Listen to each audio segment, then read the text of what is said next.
XVIIe siècle. Certains penseurs, à l'instar de Laplace, commencèrent à penser l'univers en dehors de Dieu et en dehors, effectivement, de l'homme. Ces interprétations, en quelque sorte. Ce qui a donné un nouveau sens au terme nature et objectivité. La nature est ainsi débarrassée des interventions divines qui rendaient effectivement les efforts humains inutiles pour la comprendre.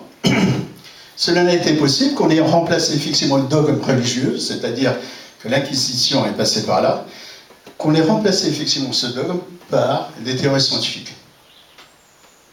Ces théories scientifiques, qui sont le fruit de la raison, comme dit un certain Descartes, ont permis à l'Occident de faire un saut dans la technologie. Cette technologie lui a apporté, il y a un petit décalage, je suis désolé, lui a apporté la machine, l'électricité, les avions, les vaccins, justement, à propos de vaccination. N'oubliez pas que le tiers de la population européenne a été décimée par la peste noire au Moyen-Âge. Cette science a permis de remédier à ce genre de catastrophe. Mais parallèlement à ça, elle a mené à 60 millions de morts de 1939 à Hiroshima.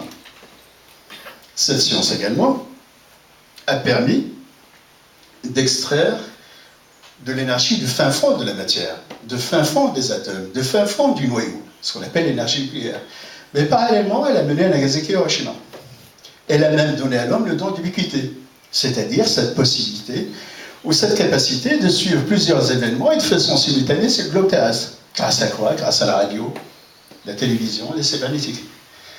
Mais on sait que les cybernétiques permettent de contrôler les populations humaines, de générer de troubles, de provoquer des révoltes colorées ou des révolutions colorées, de provoquer des crashs boursiers, de provoquer également des printemps ou des hivers arabes, in fine, elle arrive à un certain désenchantement du réel en quelque sorte.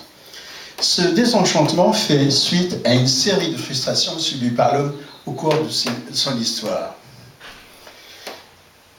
Johnston, dans Notre existence a-t-elle un sens? Roger Garaudy, dans Appel aux vivants.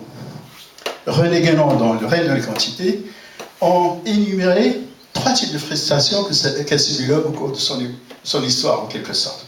Et on voit tout à l'heure que Freud parle même d'humiliation subie effectivement par l'homme.